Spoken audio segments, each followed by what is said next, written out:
brought to you by Brass and Unity. We make wearable conversation starters. Our new Buddy Check packs are available now. Grab one and check on one of your closest buddies. They may need it now more than ever. Go to brassandunity.com, use the code UNITY, and get 20% off. And let's all heal together. And brought to you by Combat Flip-Flops. Bad for running and even worse for fighting. Combat Flip-Flops are your ticket to the unarmed forces by providing you with military-inspired quality footwear for men and women. To help support the podcast and in support of women in developing countries, head over to combatflipflops.com and become a part of their unarmed forces today. Be sure to use the code UNITY at checkout and get 25% off. And brought to you by GFDA. Good fucking design advice. The voice in your head and the foot up your ass. GFDA makes prints, drinkware, and apparel for people who want to do their fucking best. Go and use the code UNITY and get 10% off now on anything on their site, including our collaborative product, Fucking Help Somebody. And brought to you by Daisy May Hat Co., the custom hat company based in Nashville, Tennessee. They make custom one-of-a-kind hats from wide-brimmed fedoras to cowboy hats. All of their hats are 100% beaver felt, and it's the highest quality hat you can get. They also have the coolest shirts ever.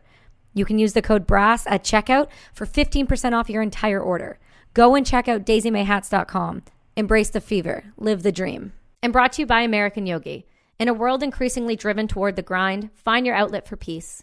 American Yogi is a mindfulness-based apparel and wellness brand with international retreats, free classes, and rad clothing and accessories to support you along life's journey. Find American Yogi on Instagram at Live American Yogi or at AmericanYogi.com. American Yogi is proud to support the Brass and Unity podcast and its community with the code BRASS15.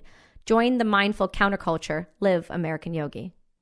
Hello, everyone. This week's episode is going to be a little different than usual. I have been blessed by a weird connection to be in contact with the woman sitting in front of me. Christine Gauthier is someone that I admire for her strength and her ability to stand up and talk about the things that no one wants to talk about. She is and has always been somebody willing to serve her country. She has served for many decades as an artillery woman. She also competed in the 2016 Rio. Say again? One decade. 10 years. 10 years in Europe. My apologies. She had served for 1 decade because as if 1 decade is not enough. So you also competed in the 2016 Rio de Janeiro. You were a Paralympian and you also competed in Invictus. Along that list, you've also done some incredible things in the community by having the ovaries, if we will, to speak out against something that is happening in Canada under the cloak of darkness with no one realizing it. You, my dear, are one of the whistleblowers who has stood up against the current administration because you were offered medical assisted in dying instead of treatment through Veterans Affairs. I wanted to sit and talk with you today because we are losing people no longer at 22 a day. We're now up to 44 a day, and that still is not raising the alarms. I often wonder what's going to raise the alarm. And then you and another individual walked into my life, and I realized we don't need an alarm. We need a fucking speaker system across this country and this nation and every other nation that is listening. We need you to pay attention to what our government is choosing to do with its mentally ill and any patient who has any sort of disability. Instead of offering them support and help to become a productive part of society, the government is giving up on our veterans and is now offering them medical assisted in dying. So I'm sorry how we had to meet, but I am blessed and grateful that we have met. So thank you for being on the show, honey. Thank you, Kelsey. So am I. Let's get right into this. Let's start from the beginning. You joined the military in what year? 1988. In 88. And if you are listening from America, which most of you are, that's a French accent. So her and I have something in common. I promise you we won't break into full-blown French language because mine is atrocious. But what I will tell you is you served alongside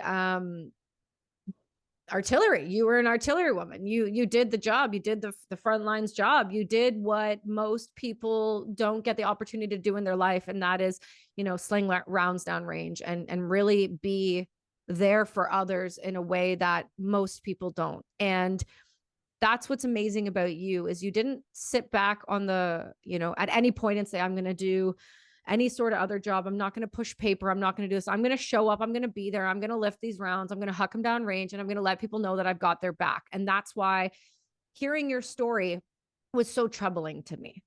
So you went into artillery. What happened? Why did you end up in a wheelchair? What happened there? Okay, I'd like to say also, it's another maybe trend of my person. I'm always into the first of everything. I was in the first group of women to enter combat arms, in fact. So we were the first ones. There was 3 of us in basic school, and then 7 of us in the first artillery class, and we were supposed to be making a trial test for 1 year to see if it would work for women to be able to be allowed and admitted in combat arms. So I was in that first group of women. How did that feel for pressure? Yeah, you were paving the way, but I mean, the pressure to be able to uphold the position, that must have been intense. Yes, it was, and we've been through many things the hard way. It was hard the whole way, and I'm very happy I had the opportunity to do it and glad it worked out. But yeah, it's funny how this has started up.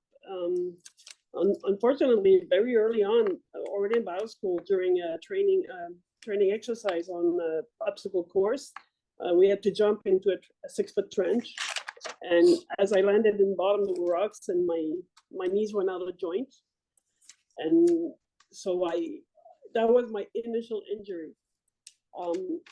So I was postponed the next course after to finish, but that was in late 88, early 89. So for 2 years after, I only been on light duty for finishing my class, and then went on with this. And as I kept training through the years, it just kept getting worse. There were also, unfortunately, initial little stress fractures in the spine that they were overlooked, not checked into. Every time I would say my knees hurt or my back hurt, they would say, well, it comes from the knees, and so on. So from 91 to 94, they did 8 surgeries in my knees, and unfortunately, it just went downhill from there. When you say it went downhill, how does something go so unchecked and so missed? I mean, spurs in the spine, it doesn't take much. It takes one micro fragment to hit the spinal cord and cause significant damage. So at what point did you start to, see the repercussions? Was it right after the surgeries started? Yes. Well, unfortunately, at that time, Kelsey, we didn't have the luxury. We were not allowed to go and seek civilian second opinions. We didn't have medical card from civilian. It was mandatory for us to just have the military doctor's appointments. So when they were checking, they weren't even checking my back. Every time I said I brought it up as my back was hurting, it was just always, well, it comes from your knees. It's because it runs up your knees and it hurts in there. So, I mean, that was very well overlooked. But same with the surgeries. Unfortunately, there were bad decisions made along the way where they did one knee, the first knee in 91. It was going very well on my rehab the first time, and then it was going so well that, in fact, 4 months later, they wanted to do the second knee, so they did the right knee, but instead of allowing me to have the 6-week sick leave that the surgeon had prescribed, my CO decided that 2 weeks after I'd go back to work. So my entire surgery on the left side completely ripped out a piece. Oh.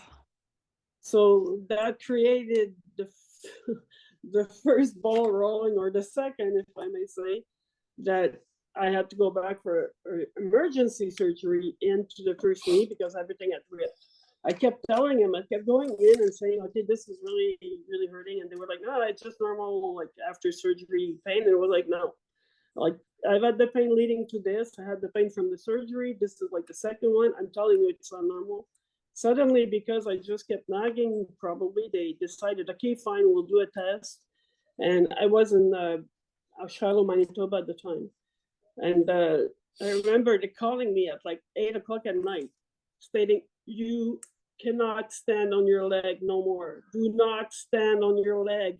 And I'm like, well, I've been telling you for weeks, like, what is the problem now? And they're like, it had ripped a piece of bone and it was cutting my ligament in the back. And they said, if it rips completely, that's it. You're not walking anymore at all. So I had to be rushed. Like they transported me from Brandon, Manitoba, where I lived, to Winnipeg for an emergency flight back to NDMC in Ottawa to get another surgery done on the on the left knee. So yeah, it was it was rock and roll from the start. Oh my goodness. The one surgery alone. I mean, I don't know for any of the listeners who have never had knee problems or knee surgery, their recovery is painful, but it should never be to the point. I mean, if you're doing a full-blown knee replacement, that's one thing, but working on ligaments and things like that. I mean, I know individuals who come out of ACL and MCL surgeries who don't use pain meds. I mean, I was not that person during mine. So there's a level of pain that's kind of expected after a surgery like that. But to the extent in which they left you and didn't listen to you, which seems to be the trend, which seems to be the starting of the bullshit and the trend, which is that when a service member comes forward with any sort of injury, whether it's physical or psychological, and let me preface the rest of this by saying, yes, I am very aware that the Canadian Armed Forces is doing a better job now. Yes, I am aware that they are trying to implement a significant amount of change, whether it's with the sexual assault or whether it's with mental health or whether it's with making sure that service members are being looked after when they leave. But this was not the case when you were in. No, exactly. We have to, and I accept that too. I mean, we have to go back in the time it was, and if history has any purpose, and it is to be that it's used as learning. Right. Okay, I'd rather it would not have happened to me, but it did, and I can't keep on living into that time and problems that were. I'm trying to go forward, but as much as I'd like to say that I probably have a hell of a nasty fucking karma, it can't explain all of that. No. It can't explain all these not incident, but misjudgments, errors, mistakes, everything all the time. I want to know. Well, the thing I interviewed a doctor recently named Dr. John Deloney. His episode is out tomorrow. And he said to me, and I loved this, and this is completely applicable to any sort of past when we're talking about the past. You cannot go and change sentences that already have periods at the end of them. Right? You can't go back and fix them. So the least we can do is learn from them. And this is why it's important to look at the trajectory and the path that you went down to see how we got to where we got to. So first we go from number one, you paved the way for women like me to be even allowed to go and do the job that I loved so deeply. You paved the way by putting your body and your mind on the line for every other woman that wanted to stand up for her country in Canada. So you started off with the right intention, and you were quite literally putting your body on the line for us. So you did this, you do everything you're told, you go into the surgeries, you expect to be getting better. And then they do this last emergency surgery. What happens after you wake up after this surgery? Well, I had mentioned it as well, like to the surgeon, how, because he had wondered how has this happened. I told, well, I was supposed to, you had given me 6 weeks of leave. After 2 weeks, I'm returned back to work, even though it was like duty, it pulled everything out. So there's even a letter on this, like I even have a report from him stating, when CEO takes these decisions over the surgeon's Yeah. prescribed time, well, you got to be sure that of your grounds. And unfortunately, CEOs had that power of Hmm. not taking in consideration what the doctors and surgeons will say. So, nothing had come out of that, unfortunately, except that I got just like Yeah. permanently injured. And so after those, there were like the 5 other surgeries to remove the staples, and it unfortunately caused a lot of, like I said, in the back as well. It caused a degenerated The stress degenerative disc. condition. Yeah. Yeah. So I like now I have a incomplete spinal cord injury from it as well, just from everything all being out of sync and not being looked at in time in due time. And so since then, I got released in 1998, and from 96 on, it was like less and less being able to walk. I had to go back to um, a rehab center. I spent many months in rehab center trying to learn again, to try to sustain everything. Unfortunately, it did not work, and my condition just worsened from that day on. And so I have had the spinal surgery in 2013 in the lower back. I had it spinal in the cervical Hmm. spine in 2019, and I'm actually seeing my surgeon again next week, because he seems to do like every level of my spine. Well, here's the beautiful thing about where you're at in your healing. Technology has advanced so significantly that now and in the next handful of years, Neuralink will be available. Have you seen what they're doing with Neuralink with spinal cord injuries? No, I'm not sure. I know Oh my goodness. Neuralink. Neuralink. Neuralink. So Elon Musk, with all his side gigs, because most people can't run a single company, he's just populating Mars, making us drive some of the coolest cars in the world, and then running Twitter, and now creating technology that goes into the brain. And they're now starting human trials. And what they've been able to do is take individual, they were using monkeys at the beginning. And what they were doing was with spinal cord injuries, what they would do is they place the electrodes in the brain. It's very small, tiny little wires that go, and then they were attaching. I think they were attaching it a sensor below, if I'm not mistaken. For you guys who do know more about this, feel free to yell at me in the comments. But the roundabout is you attach a sensor at the top and at the bottom, one below the spinal cord injury, one at the top, and it talks. So the spinal cord is no longer necessary in order to make the legs move. And it's gone into human trials, and it will be available in the next, 5 to 10 years for people who have spinal cord injuries and things like Alzheimer's and dementia to be able to help people live better. So the beautiful thing is you stuck around long enough for us to come up with a solution to fix the problems that the Canadian Armed Forces caused with you, which is at least the hope in my, in my positivity and my way of thinking. There are things coming. But the tragic side of all of this is this was all completely preventable. That's the thing Yes, that gets me. yes, I think so. I think also that it could have been prevented. Of course. Like I say, I want to put, I want to put part of the blame on, like I say, having a bad fucking karma and being unlucky in in life in general, or I must have been a hell of a mean freaking person in my previous lives, because it's not in this one for sure. Right. But It's so, I mean, nobody pushed me. I had to jump in this whole voluntarily, being my obstacle course training. And, why didn't it happen to the 20 other ones that were there? Well, after I went in, like, they cleaned out the rocks, but you know what I mean? Like, Yeah, you were meant for something bigger though. And I feel like if that injury didn't happen to you, you might not have gone down the path that you went down. And we might not be in this position right now. And sometimes we don't always know why we are in the positions we're currently in, or why we had to go through what we had to get there.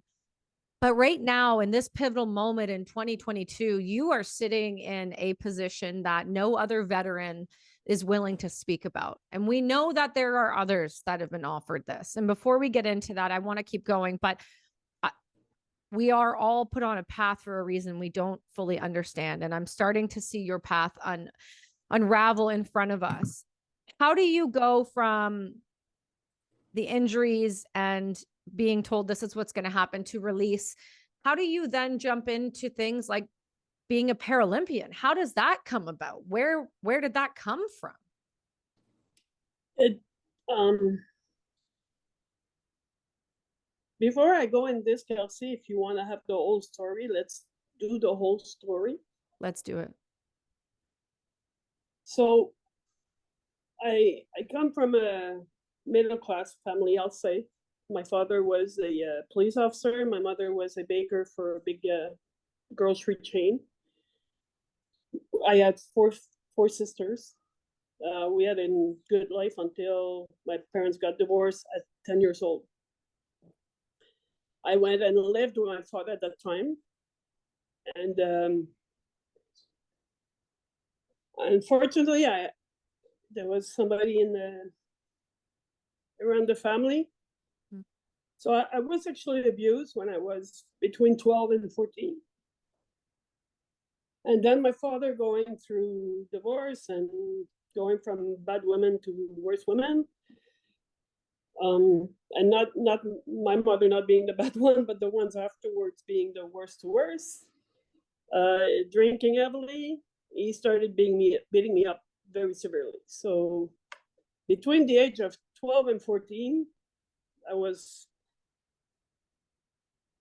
not saying daily, but almost daily severely beaten and sexually abused.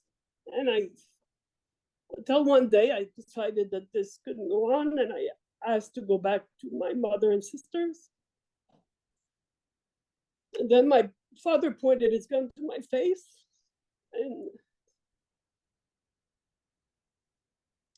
and said that if I'd moved, he'd shoot me. So he called himself the police to say that what was the situation, that I didn't want to stay there anymore, and that they better come and get me. So the police came, got me out of there. Unfortunately, my father would not just accept that I go and live with my mother, so I was placed in foster care for a few months before it could be resolved, which was not very pleasant either. But when I finally re-met with my mother and sisters, at 15, I decided that never again with anybody would take advantage of me in any shape, form, or way, ever again. So I wanted to be a police officer, to do good, and to make sure and help and prevent that I would never witness anyone having to go through any of this either. I knew every single time all of this happened that I did not deserve this, and I was not responsible for any of this. And as you've just mentioned now, that I've heard that, Kelsey, so many times, telling me, nothing happens for no reason. And I swear to God, I was telling people who know me, I was telling the next one to fucking tell me this, I'm decking them. I couldn't hear this anymore. Well, like I'm telling you, everything seemed to be so freaking hard, complicated, problematic. Why was everything happening being so not dramatic? Because I don't want to call it dramatic, but it was in many ways. Yeah. So as I wanted to get, I started at 15 years old, I started working full time, staying in school, because I knew that it was important for me to get at least high school, and then I was gonna try to join the police force, but I was just 17 at the time, so it was, oh, you need to get more life experience. So I decided to apply in the army, thinking this will be good life experience, and the program was in. So I joined the army at 18 years and 13 days, because when I applied at 17, until I got accepted, my mother, yeah, whatever, you want to go. She signed the papers, but when I was accepted, she didn't want me to go anymore. But I had just turned 18, so she couldn't say no anymore. She couldn't deprive me from going. It was, as I had turned just 18, I went. So again, with this new program that was offered, it was supposed to be a 1-year trial. Then we were supposed to get our choice of trades. Didn't turn out that way. When time came for that, it was like, oh no, you signed for 3 years. You're gonna have to stay 3 years. So it was like, oh man, okay. And by then, it was like I enjoyed it. I enjoyed that it was not routine work, that we touched mechanic, we touched many other things. So it was enjoyable. Because of my past, knowing I'm going in the army where there's no other women, there's just the 7 of us to start with, I knew it was going to be hard. I've created, I would say, out of protection, a very forced lonely career, if I could say.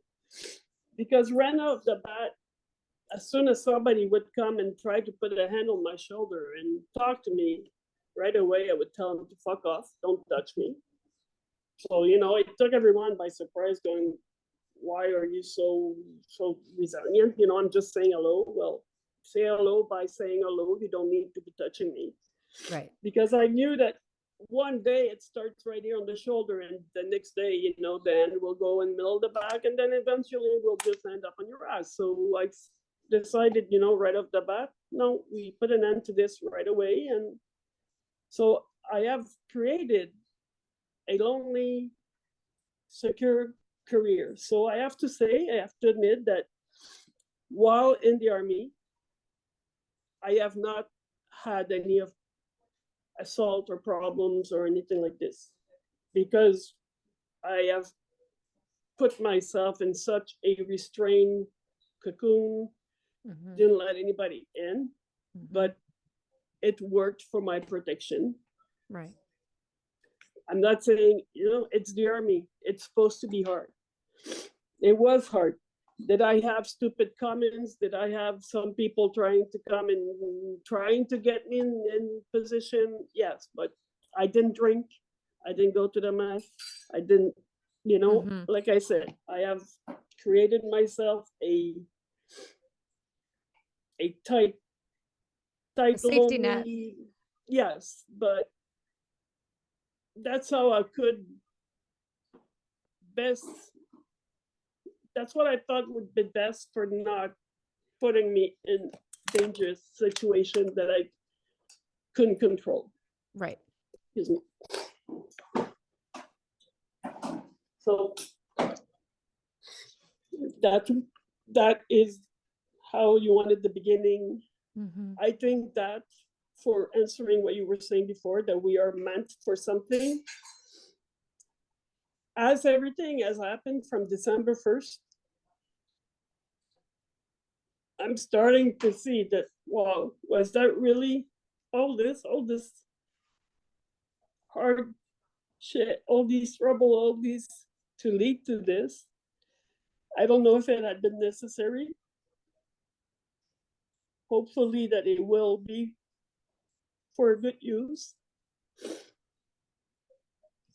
But that's why I have been so tough. I mean, when you have to spend 2 years between 12 and 14, you spend 2 years restless of everyone else's move, because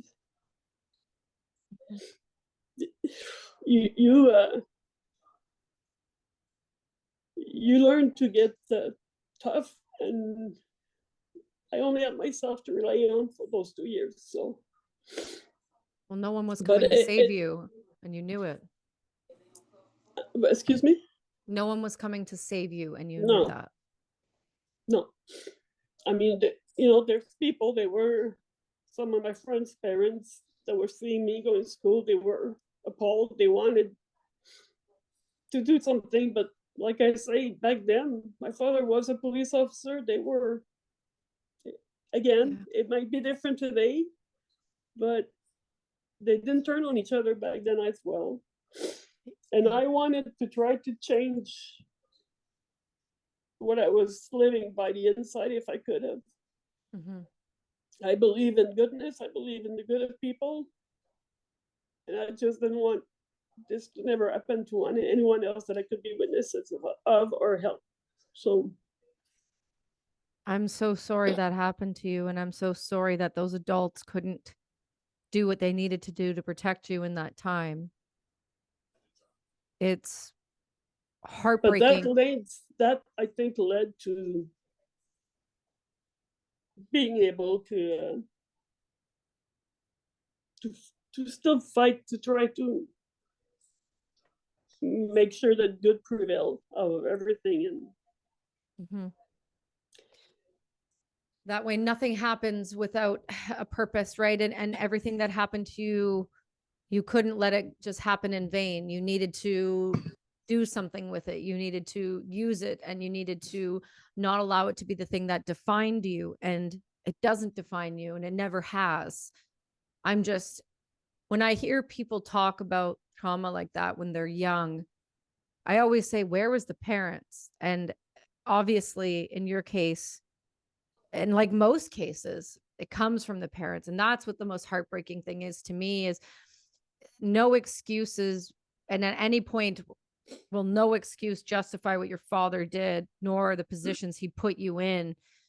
I'm sure being a police officer, that came with its own baggage, its own trauma.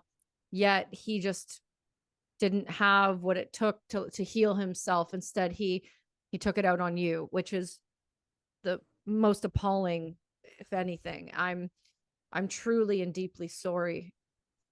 I can see why you were able to make it through everything you made it through, though. You've done a really, really great job of being there for yourself when no one else was. And if anything, that shows the resiliency that you have in your humanity and in your soul.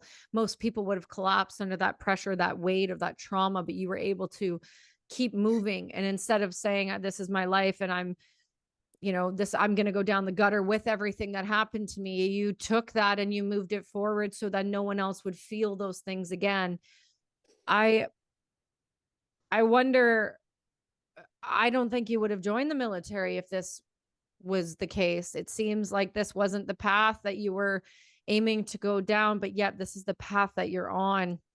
And with all of this happening to you and everything else, and then having the government prey on you again as if you had no support or no recourse or no way out of this, it's even more infuriating knowing a little more about your backstory. It's even more disgusting. So often we expect the government to come in and step in and help us or help people in the communities. And what we have to realize is that no one is coming to save us. They're not coming to save us. We have to be able to rely on the people to the left and the right, or even ourselves, to know that we can be there to protect ourselves. I was listening to this morning, there's a video that's out right now, and it's of a 911 phone call with a girl who has been terribly beaten by her significant other, and he was back and doing it again. And on 911, the dispatcher said, "Can you leave?" And she said, "No." "Can you call someone else for help?" They said. "I don't have someone I can send to help you." He had put her in the hospital the week before, but he was back and no one could come and stop this again. And they said, "Can you call your neighbors?" And she said, "He smashed my phone. I have no phone numbers to call. I have no one to call but you." And they said, "There's nothing we can do for you. You can come in tomorrow to the police department and make a statement." She's lucky if she probably survived that. No one is coming to save us, and we need to stop acting as if they are. No one is going to hold their hand out for you. And if they are, there's an ulterior motive, especially if it comes from the government. We've seen it time and time and time and time again. They don't just help you for nothing. That's not how this works. And you were able to realize that at a very young age, and your innocence was lost at a very young age because of it. When you decided to join the military and you were going through all of these processes, not to get, well, we're personal, so let's go there. Have you spoken to your father since you were in the military? Do you keep in touch? Did you keep in touch? I had not seen him for 10 years. And then one day, I don't know why, I was in Manitoba by then, I phoned him up one day. I had just told him it was me on the phone. None of us could have spoken. I just hung up and I said, one day when I'm back in Quebec, we'll see what happens with this. So I did. 10 years later, saw him again. We did go over what he had made me live through. As I say, not making any excuses, but going back in the days that it was in 1982 and so on. The fact that he was heavily drinking under the influence of a fucking wicked witch that was turning him and leading him to do this each time. Every morning he'd wake up and see what he had done to me. He was devastated, but yet again he would drink again the next day and do it again. So like I told him, I never would be able to really forgive what he has done, but I had to move on. I had to keep going and move on from that. And so he passed away since. He died in 2006. It was always a little hard. Like, took me a very long time before I could stay over. And but I had, like I say, we had made peace, if we can say, and decided that I move on. But he had admitted to his wrongdoing too. And I'd like to say that I find also that through everything that happened, fortunately enough, I've had people.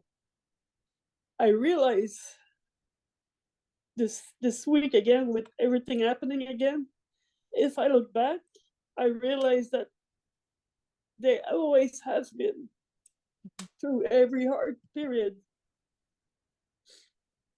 someone to reach out and help. But you're right when you say, Kelsey, it never was who were supposed to be there. It's never have been an organization or the government, or even when it was a DPG at the time, nothing had resolved from this. They put me for foster care for a few months until my mother got my custody again.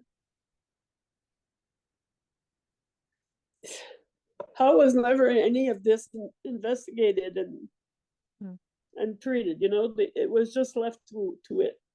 Because it was a police officer. That's why. Maybe also, but I have to say that through everything, there was always somehow a good-hearted person, not a group, not an organization, not a government, but a person to help me through that time that I needed the help to be able to move on. And I don't think, surely, without these amazing individuals at times, surely I would not have been able to pull through this on my own. That's for sure. We're not meant to do things on our own. We're human beings. And unfortunately, whether we like it or not, biology dictates some of our behavior and what we feel and what we need. And that what we need is a community. We need people around us. We don't need a government to hold our hands. We need community of people who will show up in the middle of the night, who will be there when your kids need it, who will be there through the hard times. And that's the biggest thing that our society is lacking. People think that you can just get on a computer, or you can be on a phone and you can text someone and that means that you're there. It doesn't mean you're there. It means that your electronic presence is there. And we accept this communication as if it is the thing that we should be doing and moving toward, that technology is here to unite the world, when really technology is creating the loneliest place in the world to be. And that is right now. We are in an epidemic of loneliness. Society has not grown closer. Society has come closer in terms of being able to communicate with the other side of the world. But if anything, we have lost ourselves in this. We have lost ourselves in this new way of accepting what is next. And it doesn't work. We've seen it. Suicides are on the rise. People are alone. People feel like there's no way out. People feel like there's no way forward. You need individuals, even if it's one or two. It doesn't need to be much, but you need to have people around you that are going to show up when you need it, that are going to answer the phone, that when something goes wrong, they will be there for you. You need to cultivate even just a handful of these individuals, because we are not supposed to be doing this alone. We need to stop acting as if we should be like it's the answer. It's not. It's never been. It never will be. We need each other, period. There's nothing more than that.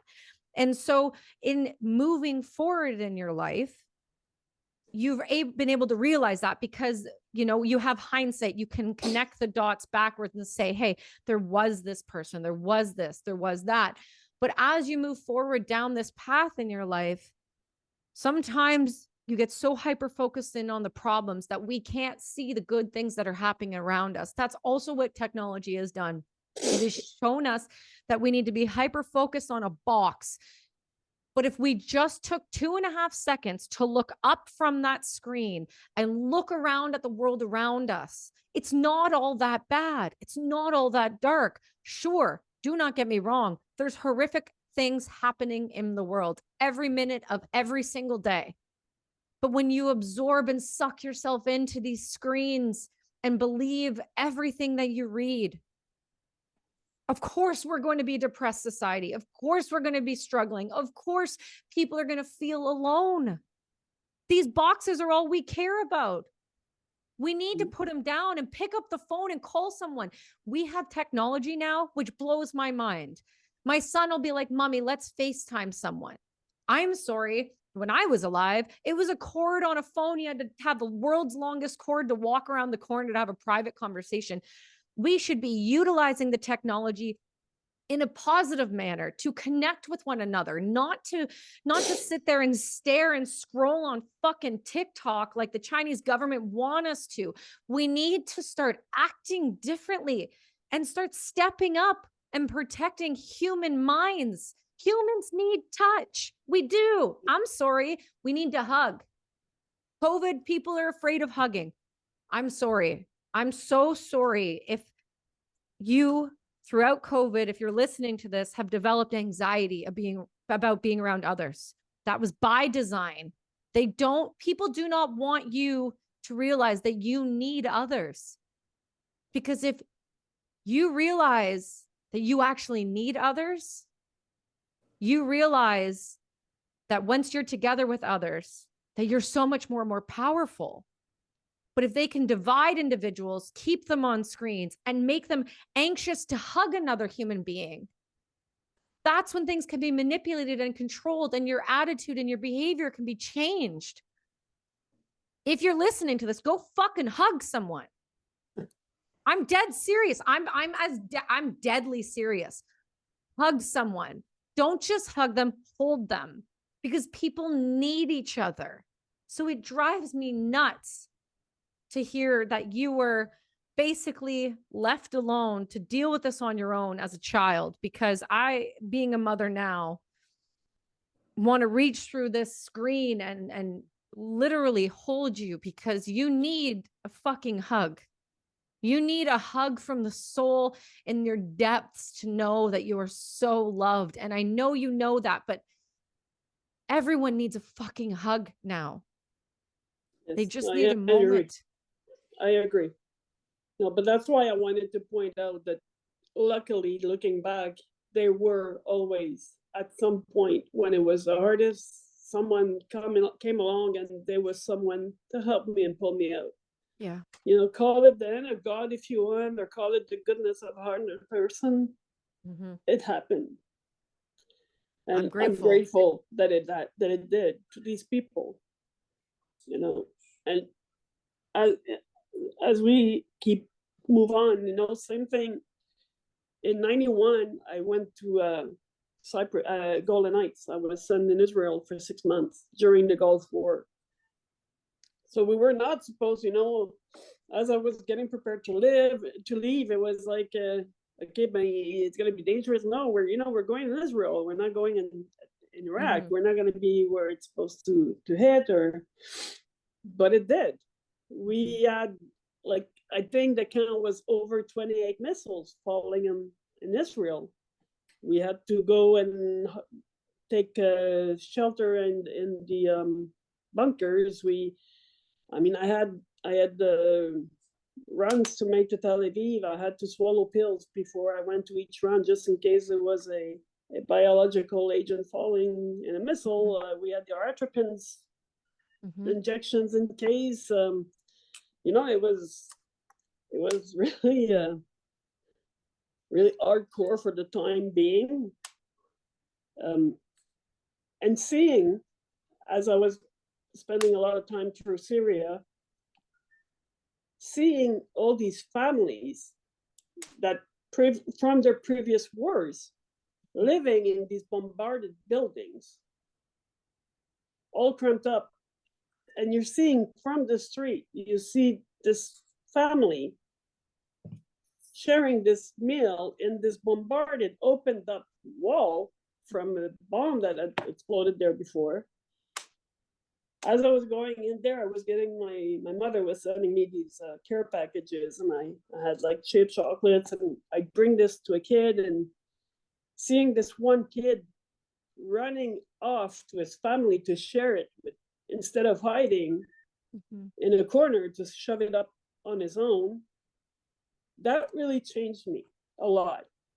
Like I said, you know, before my 10-year-old, we were really happy. We had I would say we had a middle class family, so we were blessed with, you know, a house, a pool. We had new clothing every year. Even though I had 4 sisters, we never had to wear the worn down from my sisters. We were getting each of us new clothing each year. You know, and yeah, you get selfish when you are brought up with so much. That really changed me to become less material.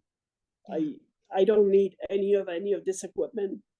And that was from the time, you know, in Israel and Syria. I became a lot more, even more, if it was possible, even more aware of people's needs and the deservedness of people. All you need is that the support of the others and being with the others. Has to see how they could still be so happy in this blown up building and still remain a family through this hardship. Man, we are blessed to be in Canada, and people have no clue of it. No. And I agree, as I am not a computer social media user, I also find that it is a good advancement in science and in possibility to be able today during wartime, still maybe not today, but to be able for you people living this crisis in Ukraine right now to have news and seeing their loved ones there, it is grand. But there are so much bad created from it as well. Wow, yeah, it turns me around. Yeah, it's you know, it's like any other technology in the world, right? It can be used for good, it can be used for evil. You can choose to use it for positive, or you can choose to use it to demise and break people who watch it and who use it. I mean, the thing that gets me is, and you're so right about this. I told a story and I won't retell it because you guys have heard it before, but you know, there's something about people who come from a war-torn country who have lived through serious trauma, things that they cannot control, bombs going down around them.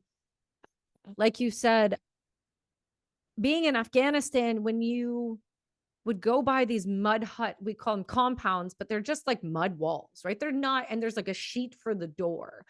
And these people will have no food, no nothing, no running water, but they will, when you show up, I mean, if you're not kicking doors in, if you give them the time of day, they would sit down with you and they would feed you and give you whatever they had to give, because they see humans as something different. They understand how quickly life can be taken. They know the tragedy of what war is at the core, and yet somehow they're the most loving people, and there's the kindness that they have in their hearts, when you would think it would be the opposite, right? And of course, don't get me wrong, there's the extremist version where they no care for human life, and but those are the people you're fighting. You're not fighting the civilians that happen to be the, you know, just the collateral damage of and that's what happens is you have these beautiful families, these innocents, the innocents that will never ever be there again. These children that you saw that were being fed in this blown up building for a moment of peace. They were sitting and they were eating together, because if only that might be the moment they have left together. That could be it. That could be the last time that they get to share a meal together. And they cherish that. What you gave them, they cherish that. That was something they probably, oh my God, I think of Syria and the Gulf War. And it's like what you gave them was such a small thing to all of the Western countries, but to them, it was everything. And for some reason in Canada, we have lost touch. In America, we have lost touch of what it means to be safe, of what it means to have real things happen, of what it means to have somebody kick your fucking door in the middle of the night and take your husband or your family and say, you're never seeing them again. People have forgotten that we're not untouchable. I think the thing that troubles me the most, though, otherwise the children not understanding, you know, what Pearl Harbor is or what 9/11 was, or the younger generation understanding even what Afghanistan was and Iraq.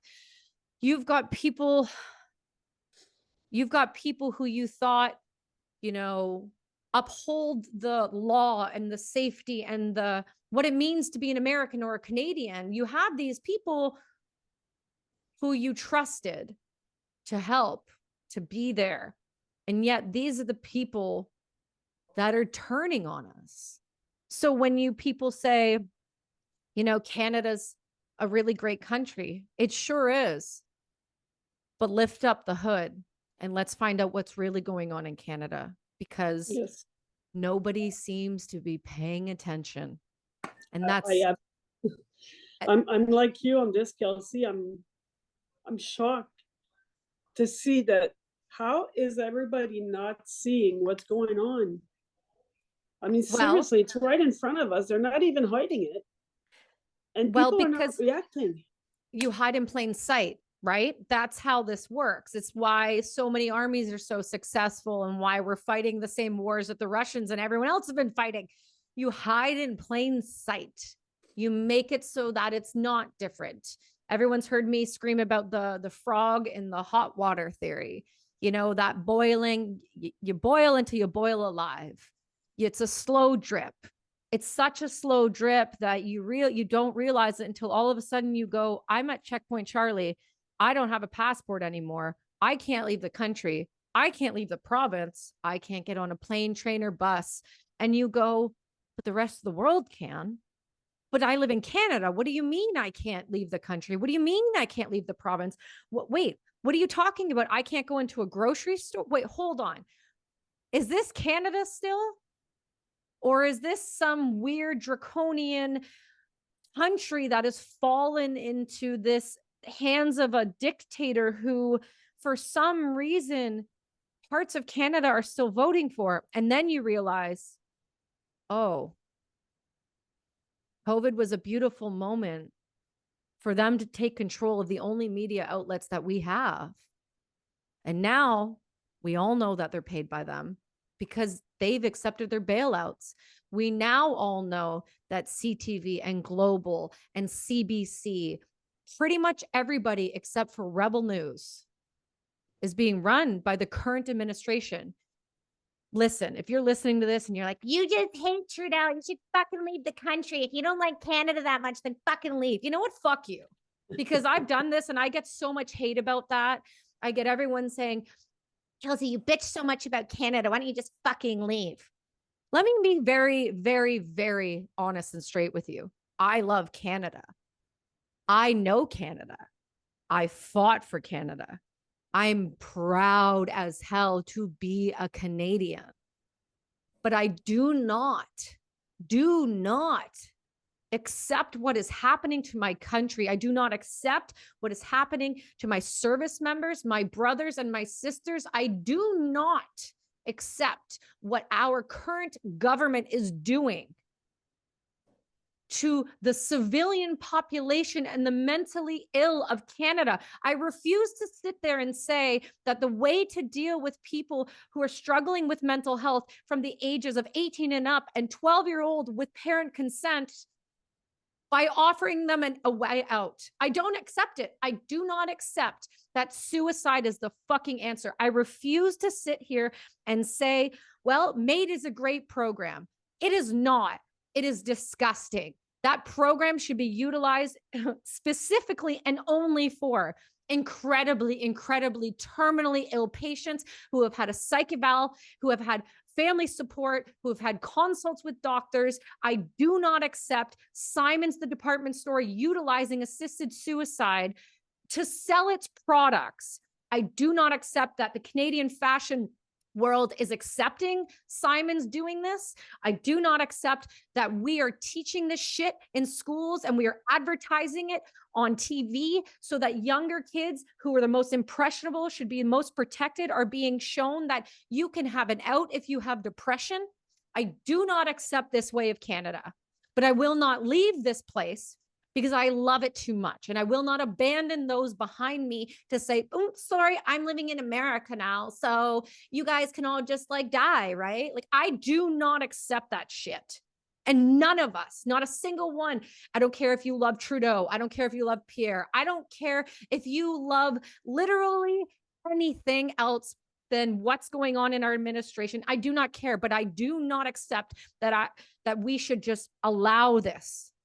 It is so troubling to me that we are telling people that you cannot get better.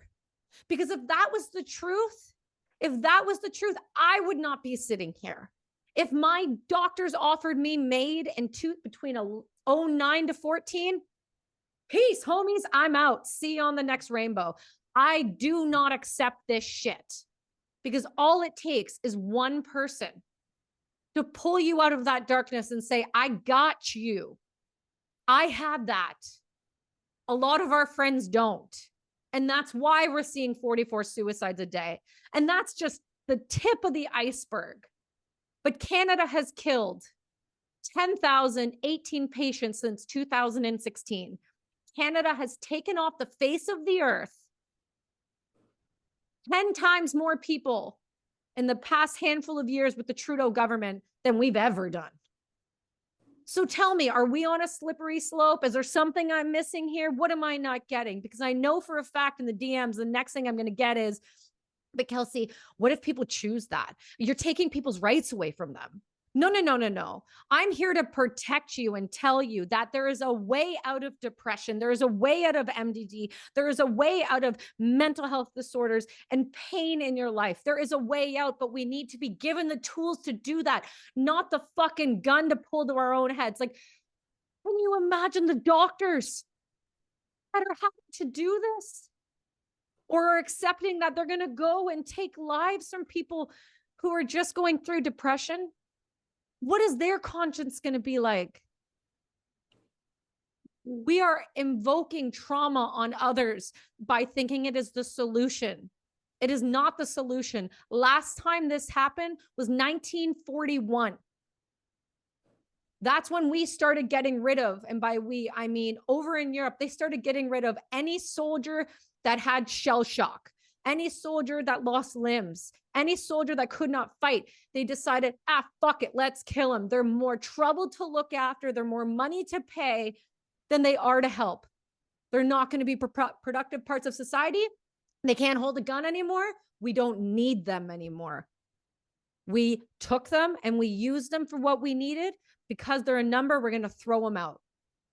We do this to human beings as if every single life on this planet isn't special, and it is. We are so lucky to be born in this world.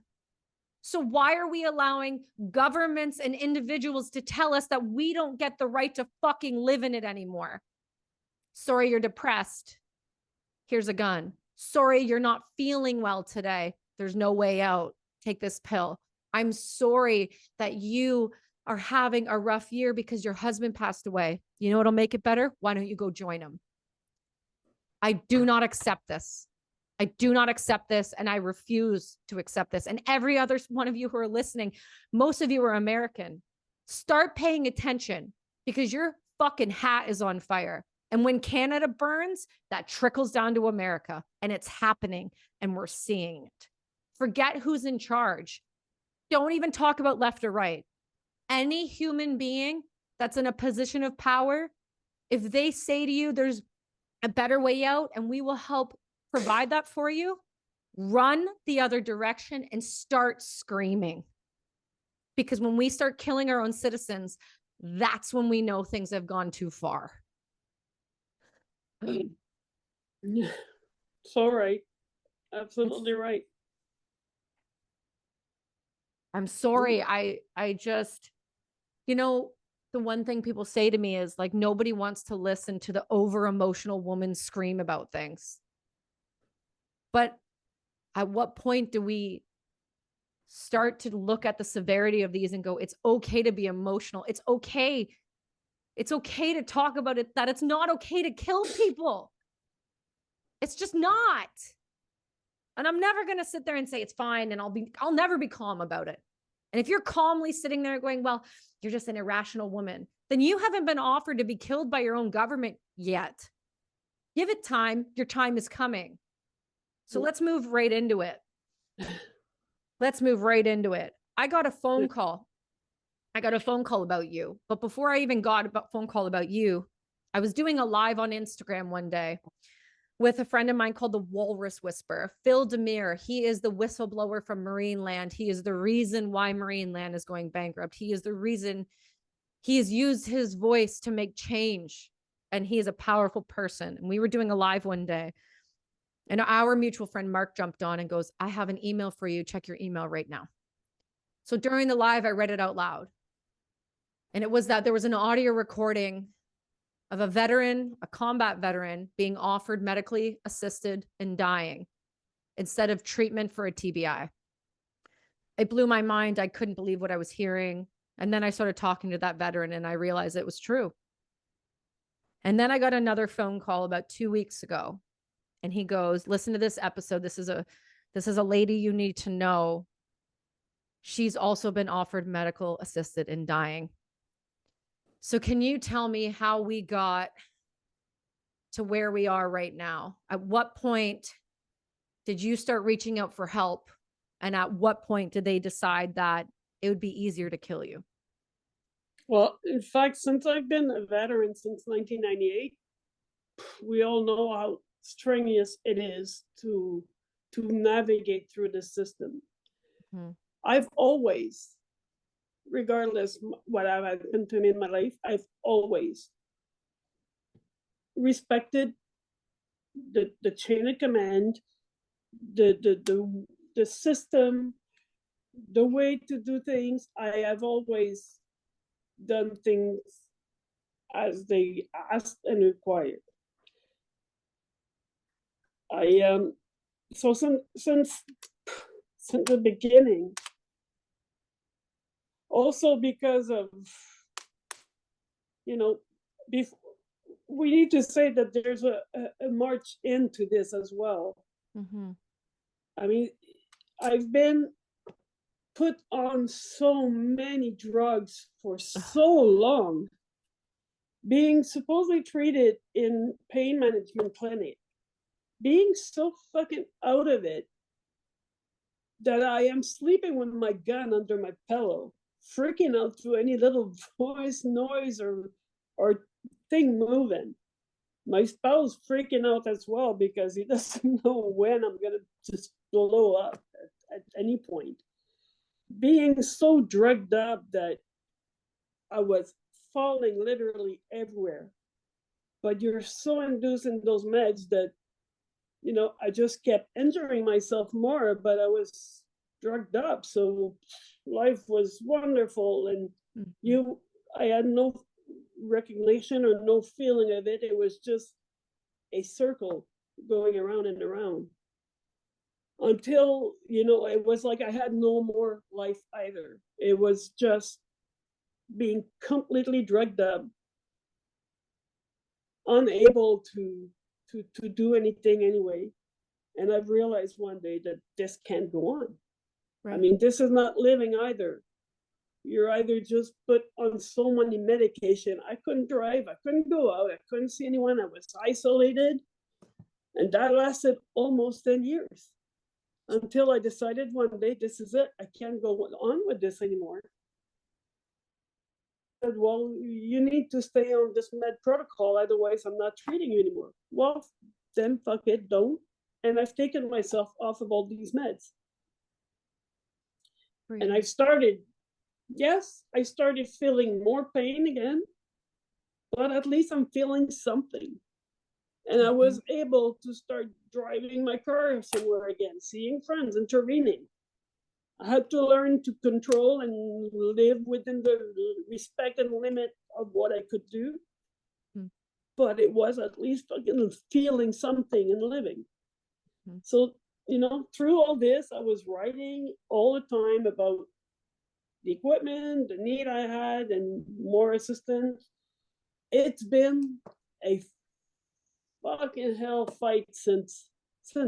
I have so many letters written to all of them and so many stupid comments too along the way, Kelsey, that when this came about, that one about this offering,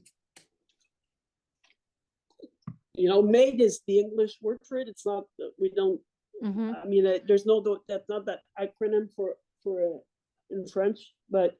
Quoi en français? All through, l'aide médicale à mourir. Okay. So maybe aid médicale AMAM, maybe? I don't know. I don't know if there's an acronym. It's just, Oui, je sais. Maybe you can create it. Aide médicale à mourir. Yeah, it's correct. Maybe. I don't know. It just never was an acronym for it in French. It was just always. So all through these years, because I was so out of it too, spaced out, they call you, they tell you everything on the phone, make sure there's no trace. So I started writing up most of what the conversations we have in those Canada books. Because at least, they're always date by date. It's not just an email either that you can just lose, erase, and no trace. And so with these books, everything is written down, and I try to maintain all the time, but it happens that, I'm such in a bad down spree that some of them, but I would say most of the conversation are all noted in there. So through the years, I've tried to, in fact, I was actually trying to also, I've asked to meet with the minister so many times and everything to not, it's not just about bitching. It was really with the intention, I can tell you how bad it is, and I want to show you how bad it is so we can make it better. Right. But no, they don't want to fucking know, and they don't want to listen. How could I have been, and even I come back with, even if I have a bad karma and I slip under the between the cracks for 24 years. Yeah. You've literally buried my file each time because I have so many letters and notes and proof that I have contacted you, and you have done nothing. So it's because you didn't want to at this point. I mean, I cannot be that unlucky. No, you're It's not. impossible. Nobody No. can be like, No. as much as I want to say and try to put it on, it may happen. It can happen once or twice, but not for 24 years. Yeah. It's impossible. So through that time, yes, when the system was that we had a caseworker working with us, they knew us, they knew what we needed, they met with us, it was definitely better. And luckily, I've had along the way, at some time, some point, some, again, I will say, good-hearted people that really wanted to help. But their ends became tied through this new system with Blue Cross. As soon as they implicated Blue Cross and we had to double up our efforts for the same one service, it became impossible to have the services. And now they want to do this with yet another company where it's going to divide again in four. Well, they already are. So let me walk this back. Let me state this very clearly. Not every case manager at Veterans Affairs Canada is out of touch. I've been fortunate enough to have 2 case managers who have showed up for me and fought for me. And that's because mainly my doctor scares Veterans Affairs to death because he knows what he's doing. That being said, Veterans Affairs in the past handful of years has farmed out most of the veteran care to an insurance company called Manulife Insurance and Blue Cross. And now there is a third party coming in who has won the contract. I was on the phone with my case manager yesterday. They have won the contract starting in January, and they are going to handle outreach, and your case manager is going to handle your individualized care, and then they will handle anything that's overflow. The problem with this is you're fragmenting a system where individuals already are having a hard enough time with their caseload and keeping up with the veterans. Couple that with 2 years of COVID where Veterans Affairs individual case managers were not allowed to come and check on their patients or their people that are in their care. And when that happens, people slip. They slip through the cracks. They slip fast. And when you don't have a case manager who is paying attention, that's where things like care, over medicating somebody, people who need extra help and support, that's where things start to fall. If you are on the VOC rehab program with Veterans Affairs Canada, you then most likely will fall under, how it works is when you're doing VOC rehab, you'll most likely fall under Manulife Insurance. I got taken away from Manulife because Manulife Insurance sent a PI to follow me around for 5 days during COVID to prove that I was well enough to be functioning. Can you tell me a more dangerous situation for a civilian to be following a combat veteran with PTSD around? Tell me where that's going to go well. It takes one person to make a wrong move, to come up behind somebody they shouldn't be following, and bad things will happen. And then it will be on that veteran, not them. They won't be held accountable, but that veteran will be held accountable, right? For protecting themselves. So Veterans Affairs Canada has fragmented itself so many different ways because the government of Canada does not want to fund Veterans Affairs properly. And the current Veterans Affairs minister has lied through his teeth under oath multiple times in the past month when it comes to this MAID program.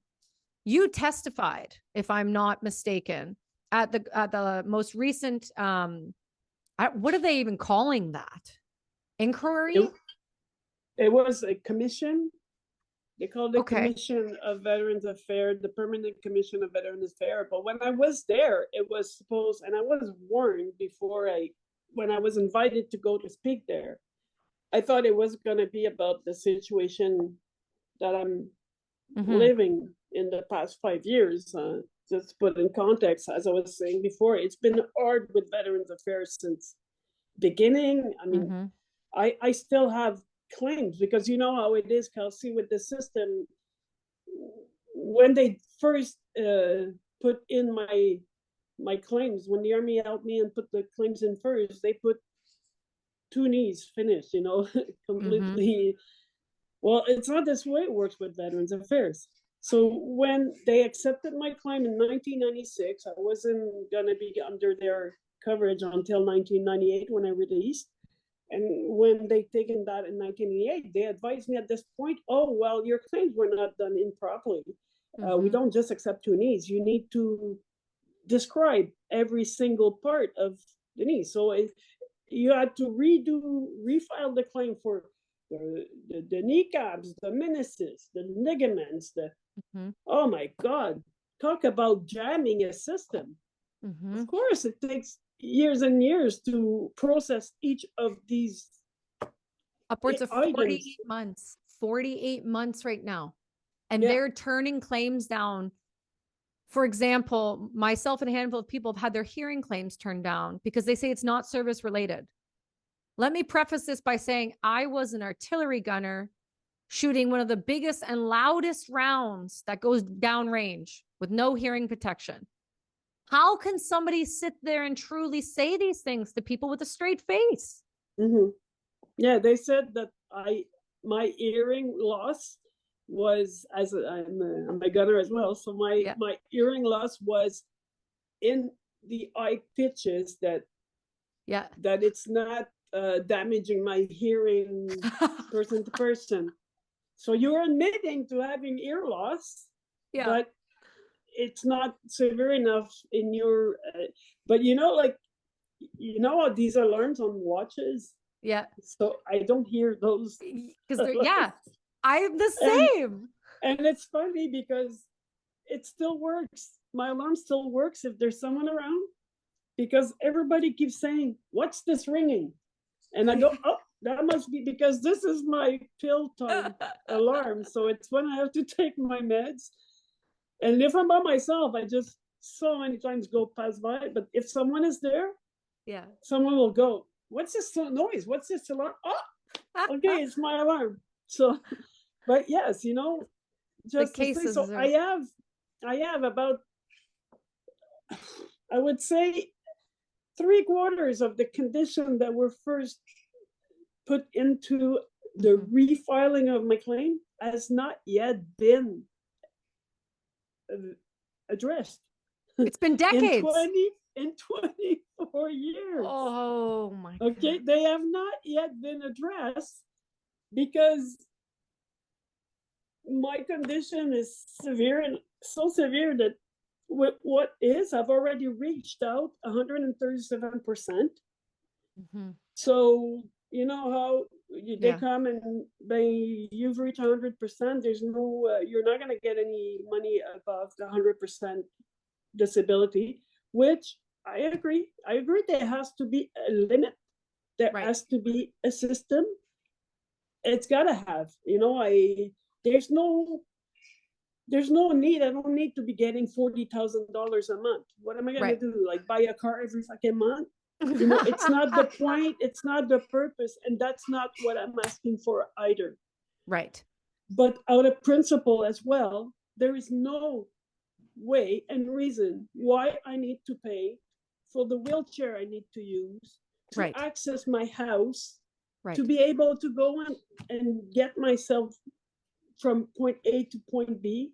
I will not pay for any of this. I'm not asking ever for extra, even though, some people will say, well, you're allowed to go on vacationing and be able to go. Yes, but I'm not even going that far. I'm asking to just be able to live in a normal life, be able to access the backyard, because I have a service dog that needs to go and poo, and I need to go and pick it up.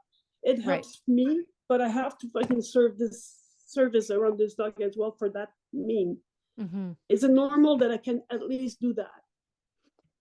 I need to come in my building, my house, It's been 5 years that I'm crawling on the floor to get in my house because it's been 5 years for renewal of equipment because I had an elevator at my old house.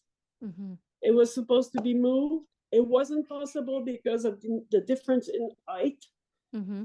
It's been 5 years that it's under investigation with Veterans Affairs for a renewal of equipment. That's disgusting. It took 18 years for Veteran Affairs to accept to pay for a second set of wheels for my wheelchair. A winter fucking set of tires. It took 18 years. Okay? It's unbelievable. So at what point, let's move forward to. Yeah. So when they asked me to come December 1st to speak at this committee about the new contract, the subcontract, that was the subject. And I was told that, I have 5 minutes to speak. And I'm like, wow, I need to cram 34 years in 5 minutes. This is unreal. Mm-hmm. They asked me to come at the committee on the Monday, what it was, November 27th, I think. Yep. Or 26th. And I was to speak on December 1st. So I had 3 days warning. And they warned to me, we're telling you the subject is the subcommittee. We will try to slime in your issues with the elevator and everything you need, but this is the subject. We're going to be brought back to order by the chairman if we're slipping off too much of the subject. Right. Okay, so fine, I get to this. And at this conference or at this commission, another witness brought up the MAID. Yeah. And Mark. Yeah. Was it Mark? Mark we know? Yeah. He was speaking. He was the one speaking on the camera. I know. I believe so. Yeah. He messaged me. He said, "Hey, this is going to be live. He's going to bring up MAID." I have to check it because I wrote their name. So yeah, I might be wrong. If there's somebody else that was speaking, I don't know. I know Mark was speaking. Yeah. He sent me the link that it was going live. Okay. So here's what I think they did. I think that it was a clown court. It was a show. It was, here, look, we're going to try to look like we're doing something. We're not actually going to have anything come out of it, but we're going to be able to say on the books that we've done a committee. We've looked at this. We've done our due diligence, right? That's what that was. It was a clown court. It was all pretend, just like everything else has been the past couple of years. Yeah. But as it was really interesting to hear that apparently just for this new contract, this subcontract, apparently they had over 100 meetings on this, but neither VAC employees, Veterans Affairs employees, caseworkers, any occupational therapists working through with the veterans, legions, nobody. None of them were aware and were invited to those 100 meetings. And so before awarded this subcontract, it is completely ridiculous. And I didn't even know about it until that week either. Okay. Same as when they asked me to come and speak on this subject of the subcontract, which, like I say, I wasn't aware of it either until that week. So I checked on backgrounds research for it before for my testimony. And that's when also they were at the bottom of the research that I made. They were also on the subject read about MAID. So I've printed that sheet off as well. And you give me a second. I'll go get the document and show you. Give me 1 second. Yeah, absolutely. I'm going to ramble on while you do that. So MAID was brought forward. For those who are not familiar, medical assistant in dying is a word you're hearing thrown around throughout this episode, but you're also hearing it thrown around in the media right now. MAID is something that's coming through with Canadians that can be offered officially in March of 2023. And during the current administration, they have also made it so that for the first time ever, you can utilize MAID for more than just terminally ill patients. You can use it for mentally ill patients, which is despicable and disgusting. If you understand anything about mental health, you'll understand that there are ways to get better, and suicide has never and never will be the option. There is a doctor named Dr. Greg Passy. He has been treating me since 2011. He was the first doctor to do research in PTSD on Rwanda veterans, himself being served in Rwanda and Bosnia. He's been a psychiatrist for 42 years. And in that time frame, treating veterans, he has never had a patient die by suicide. When I spoke to him about the MAID program, he was blown away because he said, they've been paying me to keep these veterans alive. And now all the work that we've done, you're just going to eliminate and say there's an easy way out? I refuse to accept this. So MAID is a real thing. So you see it on the bottom of the sheet. What happens then? So as I printed those, the papers, as I have here, I printed these to get ready for the conference. And I see this one about the aid offered. Yeah. It's the first time. And if you look in the bottom of my page, Let's I see. don't know if you see it. Yeah, there The you go. date. Yep. Okay. 2022, So- 11, 20 something. Yep. Yeah, November 25th, 2022. So Right. this is when I printed this the first time and heard about this the first time. And as I wrote on top, I don't know if you see it. Yeah. Translate. So because this is part of like with all my notes and everything that I always take, and like these books, as I told you before, I have all these Canada books in which You're a I write prepared individual. everything. Yeah.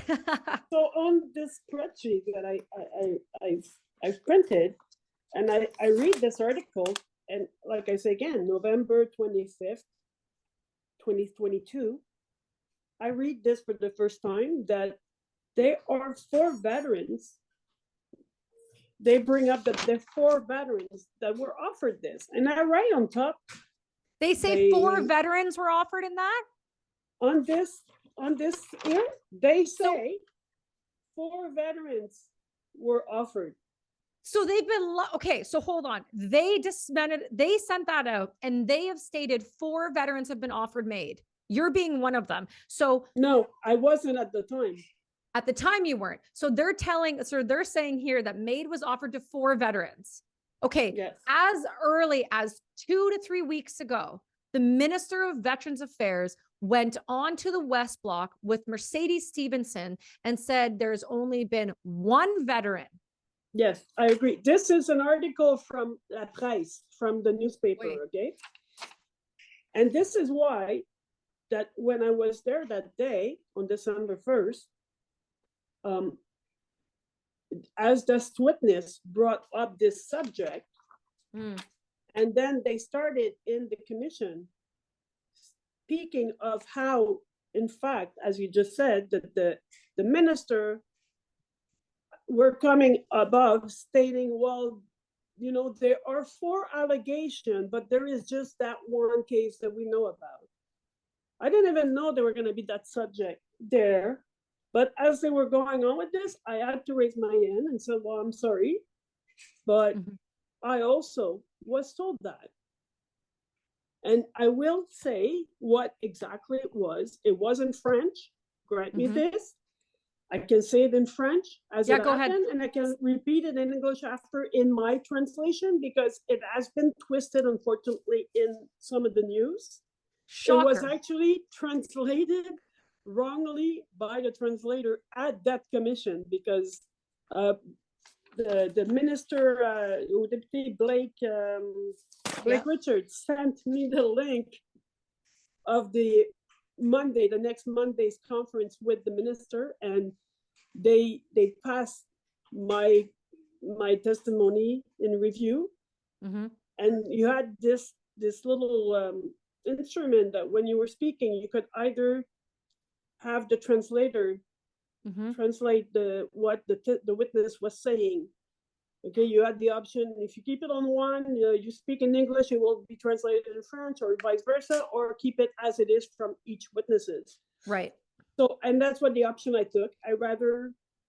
I speak enough, like, yes, I have a big accent, but I understand and speak enough English that I'd rather hear it straight out as it is and not have a translation. So I didn't hear the translator words until the next Monday, because she already there made the mistake of switching my words. So what had happened during one time that I was on conversation with an agent, stating that this couldn't go on. I was really down in the hole.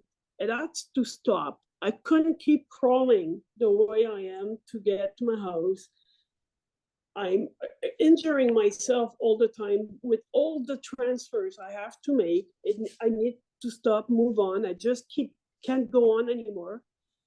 And the person said, Madame Gauthier, si vous êtes tellement à bout, vous êtes vraiment plus capable, vous savez que vous avez le droit à l'aide médicale à mourir. So to say in English, my translation to it, the guy said, if you really can't go on, you're that desperate, you're that fed up with everything, you have the right to die. Okay? So this is how it was told to me. It was presented to you. Yes. That's what it was said and presented. And I remember when he said that, I was completely in shock. And the only thing that came, it was like, seriously, like, really, you're not gonna help me live with the equipment I need, but you're gonna help me die? And this was a male that offered it to you, right? Yes. So now we know for sure. From there, sorry. No, it's okay. Take your time.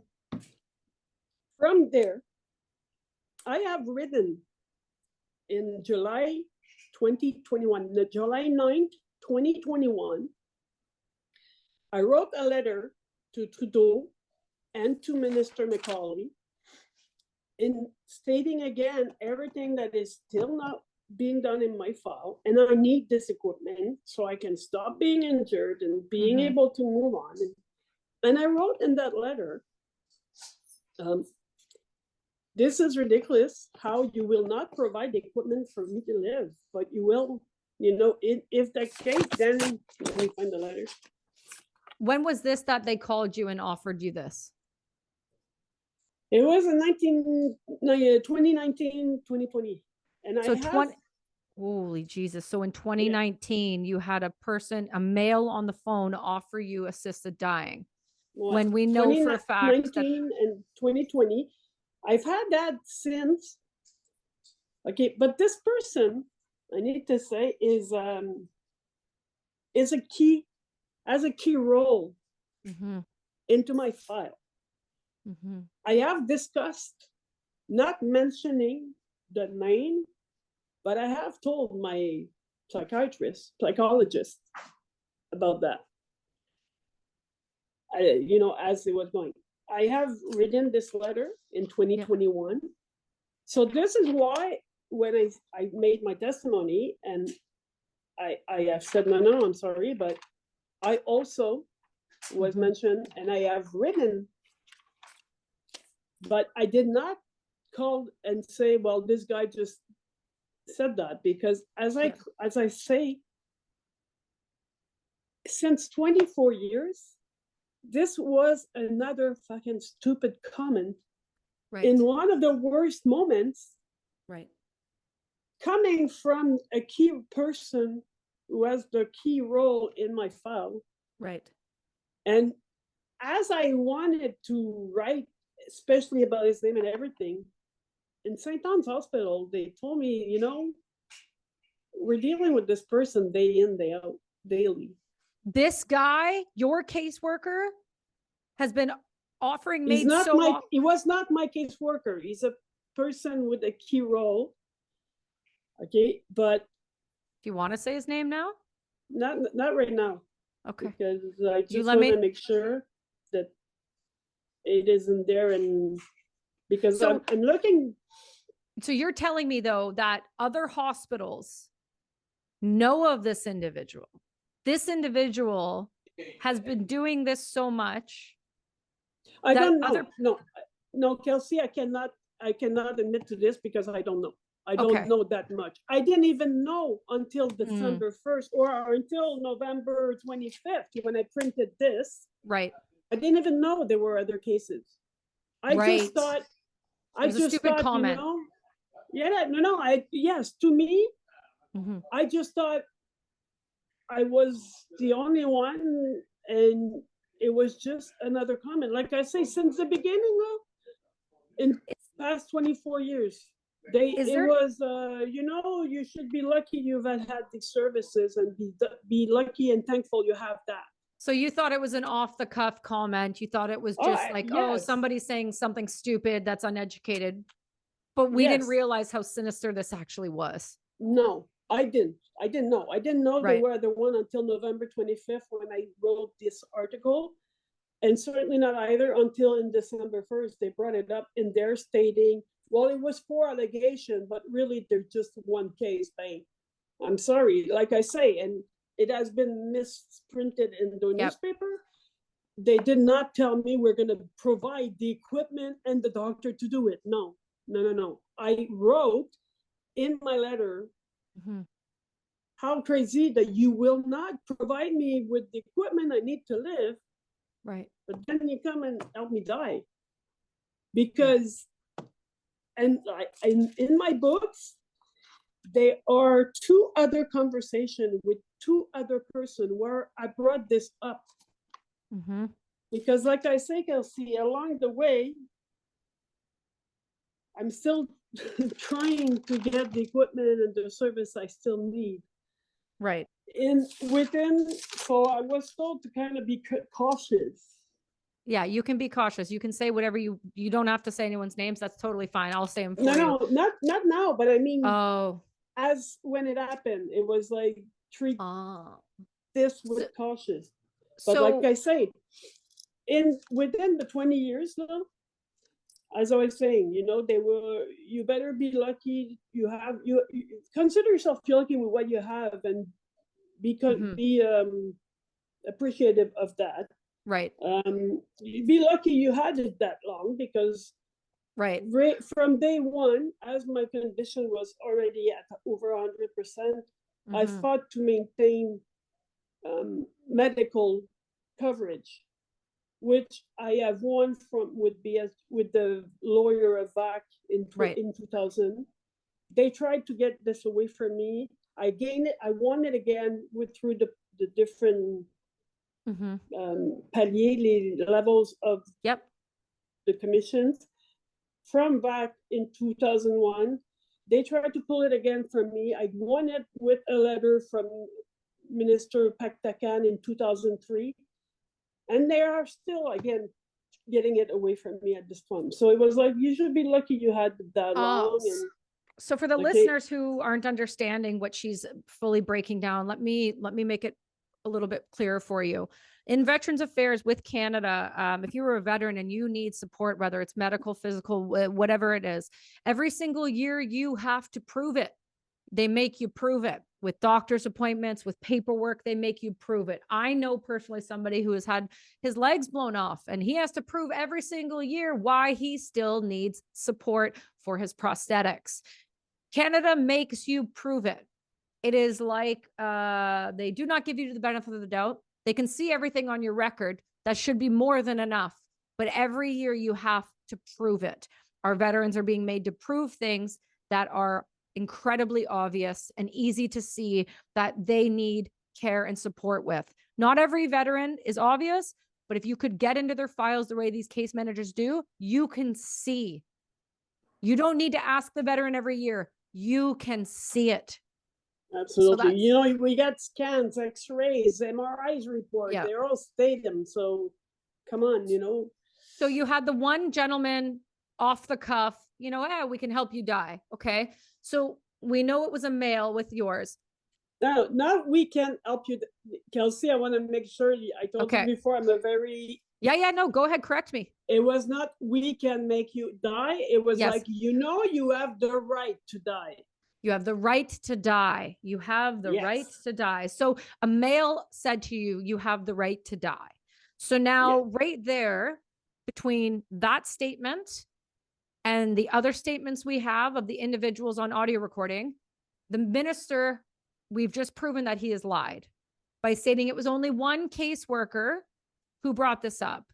When we have proof, it was a female named Wendy offered it to our friend on the one side, and yours was a male. There, by definition, means he lied under oath in testimony, and he knows it. Well, also, what Blake Richards had brought up at that meeting is I had given them copy December 1st in that room that same day of the letter I had sent in July 21st. Yeah. And apparently their investigation and these allegations and this one case, he says that it only came upon in 2022, in the summer of 2022. Lies. He now afterwards claims, like that Monday after, so that was December 5th, I guess, Monday, December 5th, that they had another commission. Right. And then that's when they basically he came out and called me basically a liar. Yeah. Stating that they had checked over 400,000 files. I never found it. Never had any other proofs. I have been writing to you guys for 24 years and I have not been contacted about this investigation. And I write this letter in 2021 for which I get an answer back from the office of Trudeau and the office of Macaulay. Of course, they don't write anything about it, but none of the other, they always just come back with, well, we're really sorry about what you're living. Yeah. But the rules and relegation of Veterans Affairs are such and such and such. Hey, come on, Yeah.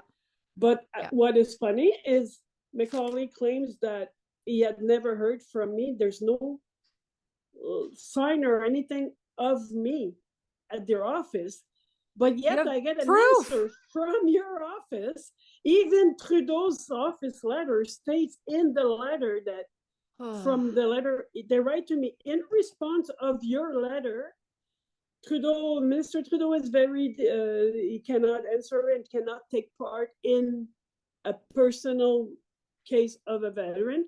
But we can see that you have also contacted Minister of Defense and Minister of Veterans Affairs, and we are confident that the ministry will address in proper way the situation. Yeah. But yet he came on December 5th stating that he has checked into my file and there is no mention of any of that. Come on, let's see. It's right in that letter.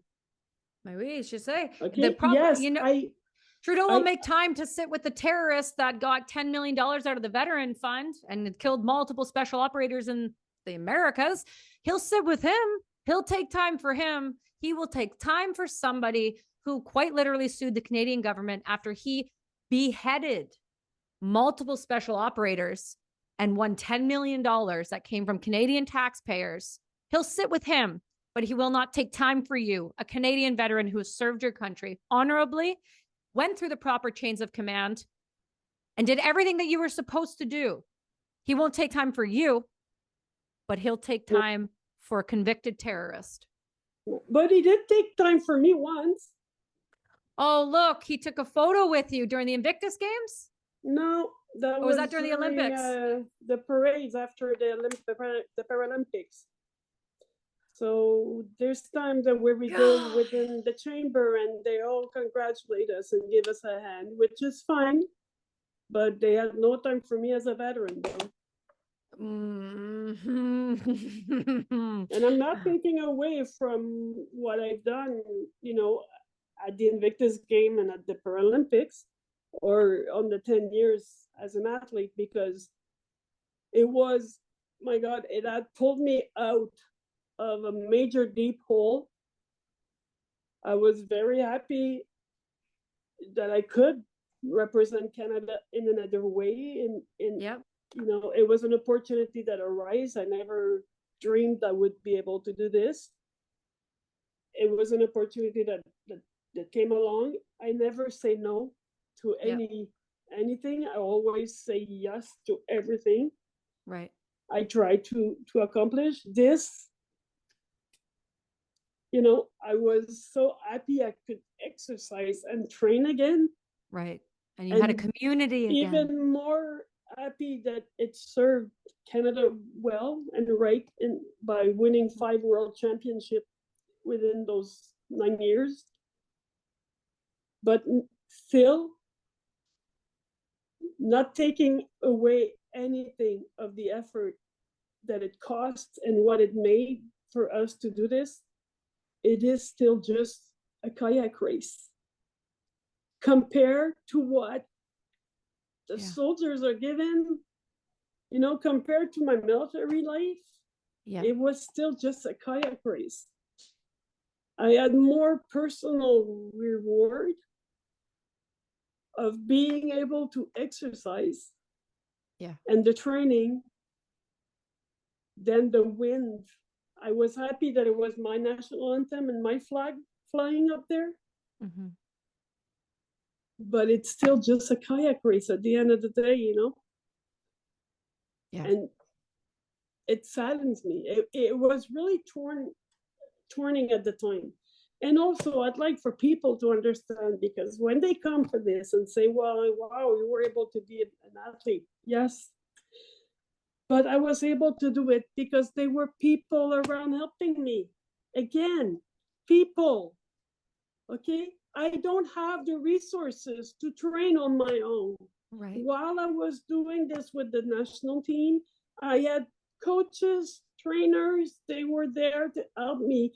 My husband was lifting me out of bed in the morning, getting me massage, getting me mobile to be able to drive me to the train facility. Then my coach would take me, transfer me into the boat, send off. I paddle. Yes, I paddle. Then they'd come back and they'd take me out of the boat, put me back in my chair, get me back in my car, drive me back home for my husband to pull me out of the car again, put me in the shower, wash me off, put me to bed, feed me, so I could go and do another training session in the afternoon at the end of the day. Right. Okay? Without those people, I would not have been able to do any of it. And this is what is wrong again with all this picture. In this game, same thing. Awesome opportunity. But my case, my personal situation, if I don't have these platforms and this people helping during that time, there's no way I can do it now. I can't even get out of my house. How you expect me to be able to train? I need someone to hold the chair as I'm trying to pull on the band or on the weight. Without help, I cannot get to the end of the day. The only way all of this was possible was because of other people. That's right. And it goes back to everything we said at the beginning. And no one's going to say anything. Yeah, you were an athlete. You were given support. That's why you're able to succeed. But this is what happens when they stop caring. This is what happens when people stop supporting. They don't think of long term. They think of what's going to be good for them, what's going to make them look good in that moment. But when you're done, just like the military, when they're done with you, they leave you. Yes. And this is what's happened. Each time, every single time that I fall back in this hole, it is that much. Each time it's harder to be able to dig ourselves back out of it. Yep. And a lot of times, Kelsey, I think to myself, I would have rather that first 10 years, that first time after I released from the army, I'd rather you had left me in that fucking hole. I was somehow stable at that time. Mhm. I was, isolated already. It was done, but it was stable. Right. Each time that I was given again this temporary help Yeah. and support to pull myself out, Yeah. and forgotten again and dropped down again into this dipshit hole, Yeah. it is so much harder each time to try to pull myself out of it every single time after. But the difference is And no one's going to leave you again. No one's leaving you again. You've got a community now that knows what's going on. The more you speak, the more dangerous you are. You have something right now that most men, most women don't have the balls to come out and say. You were wronged. You have proof of it. You can burn this entire thing down. You're a terrifying individual to those people right now. You need to act accordingly, miss. You are so much stronger than you realize. The position you're in right now, you hold all the cards. Every single one. I just want to do what's right. There's, like I said, unfortunately, I blame myself for not being more connected and not watching. But yes, like you say, watching the news is so fucking depressing. It's so bad for your so mind. negative all the time that Yeah. I don't listen to most of the time the news. I need to cut myself from that. It's devastating when you're already in that state. So It's I find that if I had been more connected before, maybe I would have known about it before and would have stepped up before. But I didn't know until then that there were others, and well, now we know. It has to stop. It has to stop. Yes. And it only stops by people like you speaking out. It only stops by putting a face to this. It only stops by you saying your truth. And that's what scares the living hell out of them, and it should. Yes. Because you're not afraid of them. No, no. I am an open book. I have no secret. Yeah. The only thing, after everything I have been through in my life, the only thing that I ever had that I knew would be mine and I would cherish this and maintain it is my name and my reputation. Yeah. And I will not. Yeah. They have ripped me of everything. I've already lost my physical condition, my mental, emotional, through these years with all this. Like I said, all these other stupid comments over the years. Yeah. They have ripped me from any little bit of dignity I could have left. But they will not take my name and my reputation. I'm sorry, but no. I have nothing to hide. You're a come powerful on, woman. they will not take me down either. Like, I will not allow them Well, to keep doing this to all veterans. It is nonsense. well, I got to be honest. Some of the other people I know that this has happened to, they don't want to even say their name. They're too afraid. Sometimes, and it's been the case in a lot of ways, and I'm sorry to the 76% of you males that are listening. Sometimes it takes a really fucking powerful, dangerous woman to get things done. And that's exactly who you are. And that's exactly why you went through the hell that you went through, because we needed somebody that was going to stand up in a way that no one else would. And you're doing that with your name and your reputation because of who you are. That's why people are paying attention to you. That's why people care, because you finally had the balls to do what no one else did and say you're lying, you're offering this to us, and you're killing my brothers and sisters. And I'm no longer going to accept or allow this to happen. I am truly from the bottom of my heart, I'm so sorry that the things that have happened to you in your life. I'm deeply, deeply sorry that another veteran had to go through what you had to go through and that you slipped through the cracks in the way that you did. But you paved the way. I feel a deep connection to you because you paved the way for me to do what I loved. You showed men that we belong. You showed a community that we are just as strong. And you showed an entire nation that if you put women in the jobs that we deserve to be in, we can show the fuck up and we can support just like any other soldier can. Except now you're doing it in a different way.